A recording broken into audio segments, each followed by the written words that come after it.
غریب نواز جب نئے نئے آئے نا اجمیر شریف میں تو خیمہ لگایا ہوا تھا خواجہ غریب نواز نے.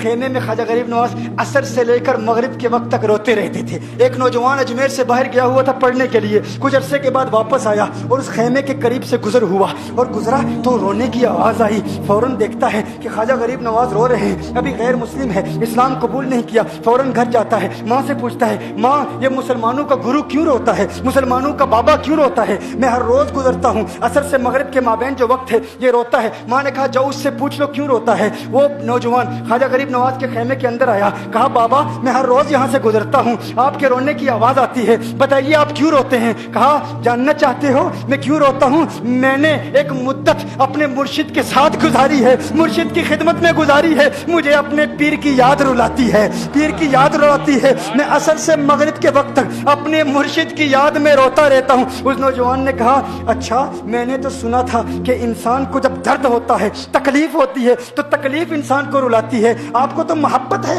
یہ محبت میں بھی انسان کو رونا آتا ہے. کہا ہاں ہاں ہے نوجوان, انسان محبت میں بھی روتا ہے. کہا تو پھر مجھے بھی رونا ہے, میں بھی رونا چاہتا ہوں, مجھے بھی رونا سکھا دیجئے. کہا تو رونا چاہتا ہے؟ رونا چاہتا ہوں. کہا ٹھیک ہے, دو شرطیں ہیں, مسلمان ہو جا اور میرا مرید ہو جا. کہا میں ماں سے اجازت طلب کروں گا.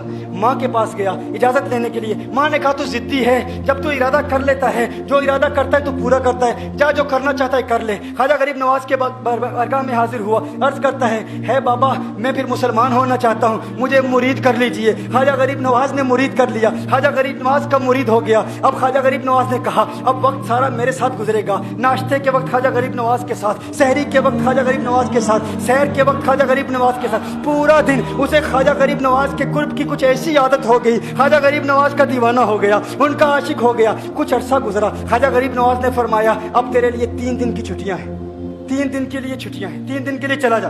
اس نے کہا مسئلہ ہی کوئی نہیں, ایشو ہی نہیں, پرابلم ہی نہیں, ٹھیک ہے 3 دن کے لیے چلا جاتا ہوں. اب جب 3 دن کے لیے گھر گیا, کہا 3 دن کے لیے تو اب مجھ سے ملاقات نہیں کر سکتا, مجھ سے ملنے کی اجازت نہیں ہے. اس نے کہا ٹھیک ہے نہیں ملوں گا. گھر گیا, پہلے دن جب گھر گیا یہ وہ نوجوان تھا جو 3 روٹیاں کھایا کرتا تھا, آج ایک لقمہ بھی نہیں کھا پایا, ایک لقمہ بھی نہیں کھا پایا. اسے کچھ ہو گیا, کہہ رہے مجھے کچھ ویکیوم سا محسوس ہو رہا ہے, کچھ دل میں کمی سی محسوس ہو رہی ہے. یوں وقت گزرتا گیا, رات کا وقت آیا, آنکھ نہ لگی, سو نہ پایا, مکان کی چھت پر چلا گیا. ماں نے دیکھا بیٹا چھت پر کیوں چلا گیا؟ ماں چھت پر جاتی ہے, بیٹے کیا ہوا؟ کہا پتہ نہیں ماں, پتہ نہیں ماں, میں تو فوراً سو جاتا تھا, آج نیند بھی نہیں آ رہی, آج کھانا بھی نہیں کھا پاتا. ماں تو چلی جا. ماں چلی جاتی ہے. یوں جب سحری کا وقت ہوتا ہے اس کی آنکھوں سے اشکوں کی برسات جاری ہوتی ہے, اس کی آنکھوں سے اشکوں کی برسات جاری ہوتی ہے. وہ رو رہا ہے, اس پر رکت تاری ہے. ماں آتی ہے, بیٹے کیا ہوا؟ کہا ماں مجھے پیار ہو گیا ہے, ماں مجھے محبت ہو گئی ہے, ماں مجھے عشق ہو گیا ہے.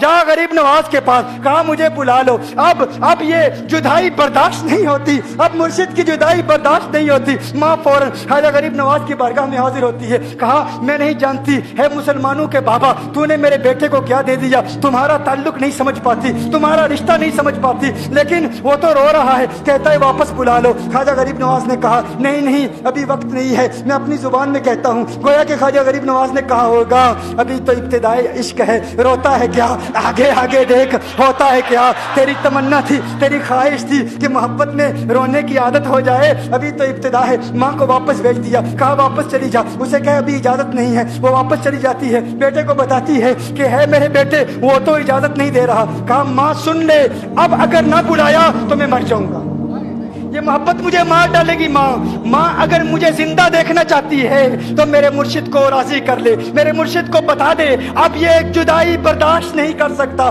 ماں فوراً غریب نواز کی بارگاہ میں حاضر ہوتی ہے. کہا ہے غریب نواز کرم فرمائیے, مجھ ماں کی تمنا ہے, مجھ ماں کی آرزو ہے, وہ مر جائے گا. کہا ماں کی تمنا ہے, تیری بات مانتا ہوں, جا اسے واپس بھیج دے. وہ فوراً بھاگتا ہوا خواجہ غریب نواز کی بارگاہ میں حاضر ہوتا ہے. اس وقت خواجہ غریب نواز اپنے مریدوں کو درس دے رہے ہیں, ایک مجمع لگا ہوا ہے. وہ فوراً خواجہ غریب نواز کے دروازے پر کھڑا ہوتا ہے اور پھر مرید یہ منظر دیکھ رہے ہیں. خواجہ غریب نواز کو دیکھتا ہے, خواجہ غریب نواز اسے دیکھتے ہیں. وہ میں نے کہا تھا نا نگاہ مست ملائی تو میں پلا کے اٹھے, جہاں وہ بیٹھ گئے میں قدا بنا کے اٹھے. خواجہ غریب نواز نے اس کی آنکھوں سے آنکھیں ملائی اور پوچھا اب پتا چلا محبت میں رونا کیسے آتا ہے, اب پتا چلا. اس نے کہا ہے غریب نواز کرم فرمائیے. فوراً